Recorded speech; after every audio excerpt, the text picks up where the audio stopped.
Hi friends, this is Nandini Sisodia and you all are welcome to Nandini Academy. So friends, in the last class we have discussed about what is economics and we have also learned about what is microeconomics and macroeconomics. We had seen the difference between microeconomics and macroeconomics, right? So today we are going to do the next class, that is the central problems of an economy, right? कि एक economy की क्या central problems होती हैं. ठीक है. So first of all we are going to understand what is economy. So in a very simple language, economy refers to the whole collection of production units in an area by which people get their living. Economy क्या है? Economy ये एक whole collection of production units है, ठीक है, जिस area में वहाँ पर रहने वाले जो लोग हैं उनको उनकी लिविंग के लिए वहाँ पे वो काम करते हैं, यानी अपनी आजीविका के लिए वो वहाँ से अर्न करते हैं. ठीक है, that is called an economy, right. और इसके अलावा वो सभी इंस्टीट्यूशंस और ऑर्गेनाइजेशंस जो लोगों को काम देते हैं, ठीक है, और उसके बदले में वो उससे क्या करते हैं, वो उससे इनकम प्रोड्यूस करते हैं, that is also called an economy. So friends, next we will discuss कि आखिर इकोनॉमिक एक्टिविटीज़ क्या होती हैं. ठीक है, इकोनॉमिक एक्टिविटीज़ होती हैं जब किसी भी गुड्स या सर्विसेज का फर्स्ट ऑफ ऑल प्रोडक्शन होता है, देन आफ्टर उसका एक्सचेंज होता है और एक्सचेंज होने के बाद उसका कंजम्पशन होता है. ठीक है, that is called an economic activity. अब हम जानेंगे कि आखिर ये सेंट्रल प्रॉब्लम्स कब क्रिएट होती हैं. तो जैसा कि हमने लास्ट क्लास में भी डिस्कस किया था कि ह्यूमन वांट्स जो हैं अनलिमिटेड है, ठीक है, due to which scarcity of resources होती है. और जब स्कार्सिटी ऑफ रिसोर्सेज होती है तो उसके बाद क्या होता है कि चॉइस करना पड़ता है एक आदमी को. सपोज मैंने आपको एग्जांपल्स भी दिए थे, आज हम एक दूसरा एग्जांपल लेते हैं कि मेरे पास रिसोर्सेज, यानी कि मेरे पास मैंने मान लिया मेरे पास 1000 रुपये पड़े हुए हैं, राइट. और 1000 रुपये के अंदर मैं सोचती हूँ कि मैं कोई भी एक ईयरफोन ले लूँ, ठीक है, ताकि मैं अपना आराम से गाने वगैरह सुन सकती हूँ अपने मोबाइल से. ठीक है, या दूसरा ऑप्शन है कि मैं उसकी जगह में 800 रुपये के बढ़िया से मेरे जूते आ रहे हैं जिससे मेरा डेली का काम चलेगा. तो अब मुझे यहाँ पे क्या हुआ, मेरे पास रिसोर्स जो है लिमिटेड है, यानी मेरे पास 1000 रुपये जो है वो लिमिटेड हैं. अब मुझे चॉइस करना है बेस्ट ऑल्टरनेटिव्स के बीच में, यानी ऑल्टरनेटिव और रिसोर्सेज के बीच में मुझे चॉइस करना है कि आखिर मुझे क्या खरीदना चाहिए. मुझे ईयरफोन्स खरीदने चाहिए, राइट, या फिर मुझे शूज़ लेने चाहिए. तो ये जो जब चॉइस की प्रॉब्लम क्रिएट होती है तभी हमारी सेंट्रल प्रॉब्लम क्रिएट होती है. ठीक है, जहाँ पर चॉइस करना पड़े हमें किसी चीज़ के बीच में, ठीक है, तो वही सेंट्रल प्रॉब्लम कहलाती है. चलिए फ्रेंड्स, तो अब हम डिस्कस करेंगे कि आखिर हमारी सेंट्रल प्रॉब्लम्स होती क्या हैं. Friends, after discussing economy we are going to discuss about the central problems. ठीक है, that what are the central problems. तो there are 3 major central problems, that is what to produce, how to produce and for whom to produce. यानी हमें क्या production करना है, ठीक है, कैसे उस चीज़ का प्रोडक्शन करना है, हमें उसमें कौन सी टेक्निक यूज़ करनी है, और फॉर होम यानी किसके लिए हमें किसी चीज़ का प्रोडक्शन करना है. ठीक है, तो अब इसमें डिस्कस करते हैं. सबसे फर्स्ट पॉइंट है हमारा व्हाट टू प्रोड्यूस. ठीक है, तो व्हाट टू प्रोड्यूस में ध्यान रखिएगा कि हम दो कॉम्बिनेशंस के बीच में, दो सेट ऑफ कॉम्बिनेशन के बीच में हम इसको स्टडी करते हैं, राइट. सपोज मान लीजिए कि मेरे यहाँ मेरा एक प्रोडक्शन हाउस है, ठीक है, जहाँ पे मैं क्या चीज़ का प्रोडक्शन करती हूँ, एक पेंसिल का प्रोडक्शन करती हूँ और एक पेन का प्रोडक्शन करती हूँ. ठीक है, तो अब हम इसको डिस्कस करेंगे कि आखिर क्या हमें किस क्वांटिटी में प्रोडक्शन करना है, राइट. तो देखिए पॉसिबिलिटीज़ हैं कि मैं 5 पॉसिबिलिटीज़ को ऐसे देखूंगी, राइट, कि मान के चलिए ये पेंसिल है, ठीक है, और ये सेकेंड गुड है हमारा पेन. ठीक है, जब मेरे यहाँ 0 पेंसिल का प्रोडक्शन होता है, ठीक है, जब मेरे यहाँ 0 पेंसिल का प्रोडक्शन होता है उस वक्त मेरे यहाँ 15 पेन का प्रोडक्शन होता है, यानी दूसरा प्रोडक्शन किसका होता है, 15 पेन का. अब मार्केट में डिमांड आ गई, ठीक है, मार्केट में डिमांड बढ़ी कि पेंसिल का भी प्रोडक्शन होना है, तो मैंने 1 यूनिट पेंसिल का प्रोडक्शन किया.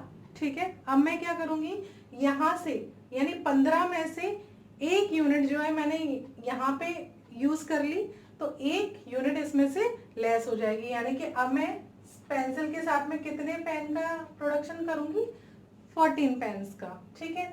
उसके बाद मैंने यहाँ पे 2 यूनिट और बढ़ा दी पेंसिल की, ठीक है। अब मेरे यहाँ 2 यूनिट बनने लगी, तो 2 यूनिट और बनने लगी, इसका मतलब इसमें से यानी 14 में से 2 यूनिट चली गई, यानी कि मेरे पास यहाँ पे 12 यूनिट्स हो गई, ठीक है। जब मेरे यहाँ 2 पेंसिल्स का प्रोडक्शन होता है उस वक्त यहाँ पे 12 पेन का साथ में प्रोडक्शन होता है, ठीक है। अब मेरे यहाँ 3 पेंसिल का प्रोडक्शन होने लगा, ठीक है। मेरे यहाँ 3 पेंसिल का प्रोडक्शन होने लगा, यहाँ पर भी इसमें से 3 पेंसिल का प्रोडक्शन घट जाएगा। 3 पेंसिल के साथ में मेरे से यहाँ कितना प्रोडक्शन होने लगा, 9 पेन का, ठीक है। 9 पेन का प्रोडक्शन होने लगा।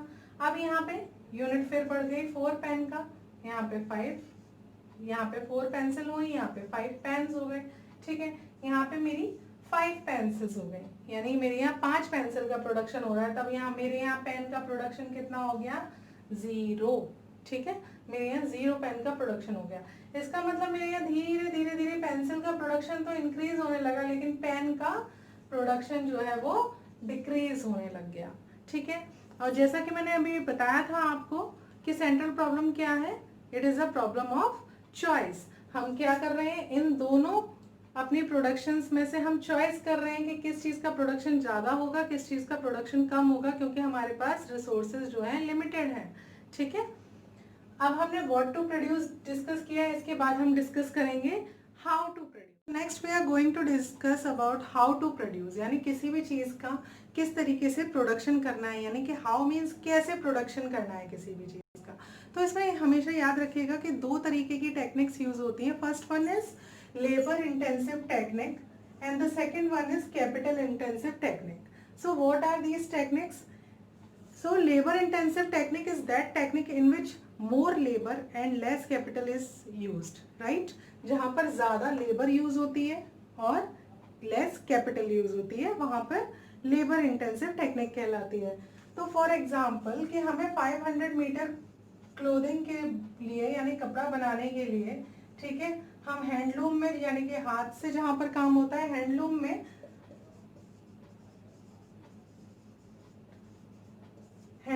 हमें क्या, ये ज्यादा लेबर की रिक्वायरमेंट होगी और कम कैपिटल की रिक्वायरमेंट होगी। तो एग्जांपल ले लेते हैं कि यहाँ पर 8 unit of labour plus 2 unit of capital लग रही है, ठीक है, ओके। नेक्स्ट है हमारा capital intensive technique. So what is capital intensive technique? Is जहाँ पर more capital and less labour, यानी कैपिटल का ज्यादा यूज हो रहा है और लेबर का कम यूज हो रहा है। यहाँ पे यानी यहाँ पे हम बात करेंगे 2 यूनिट ऑफ लेबर, ठीक है। यहाँ पे 2 unit of labour means come unit हम यूज कर रहे हैं, प्लस 8 यूनिट ऑफ कैपिटल, ठीक है। यहाँ पे क्या हुआ, हमने लेबर की क्वांटिटी कम कर दी और कैपिटल की क्वांटिटी हमने बढ़ा दी। तो this is called capital intensive technique, ठीक है। इन 2 टेक्निक से हम किसी भी प्रोडक्शन हाउस में डिसाइड करते हैं कि आखिर हमें किस तरीके से, ठीक है, यानी कि कैसे हमें किसी भी चीज का प्रोडक्शन करना है। नेक्स्ट हम डिस्कस करेंगे कि फॉर होम टू प्रोड्यूस, यानी कि किसके लिए हमें प्रोडक्शन करना है। So our last economic problem is for whom to produce, यानी किसके लिए हम प्रोड्यूस करें, यानी किसी भी चीज का प्रोडक्शन हम किसके लिए करें।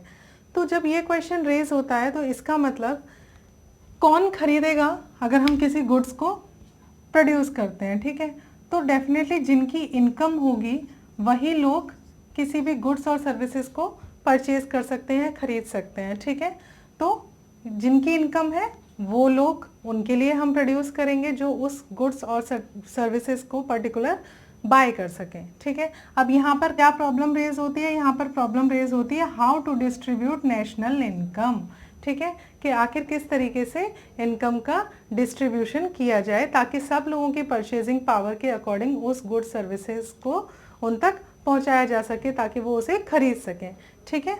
तो ये प्रॉब्लम जो है these are called the central problems of an economy, ठीक है। सो फ्रेंड्स, अगर आपको क्लासेस पसंद आई हो तो डेफिनेटली चैनल को सब्सक्राइब कर लीजिए। टेलीग्राम चैनल का लिंक नीचे डिस्क्रिप्शन बॉक्स में दिया हुआ है, आप वहाँ ज्वाइन हो जाइए ठीक है, जिससे कि इकोनॉमी के जितनी भी हम क्वेरीज हैं आगे चल के उसमें रिजॉल्व भी करते जाएंगे।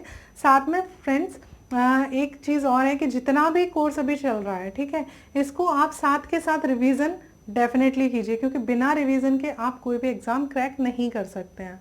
ठीक है, इकोनॉमी में एक ही चीज़, इकोनॉमिक्स में एक ही चीज़ मेन है कि अगर जब तक आप चीज़ों को अच्छे से मतलब माइंड में उन्हें क्लियरली नहीं बिठाते हैं तब तक वो चीज़ें आपकी सॉल्व नहीं होंगी। तो बेसिकली इसके लिए आप NCERTs पढ़िए, ठीक है, 11th 12th की NCERTs पढ़िए। उसके अलावा आप कोई भी अच्छी रेफरेंस बुक लीजिए इनके स्टडी के लिए, ताकि आप इजीली PGT एग्ज़ाम को, PGT इकोनॉमिक्स एग्ज़ाम को क्रैक कर सकें। ठीक है, okay friends, thank you so much.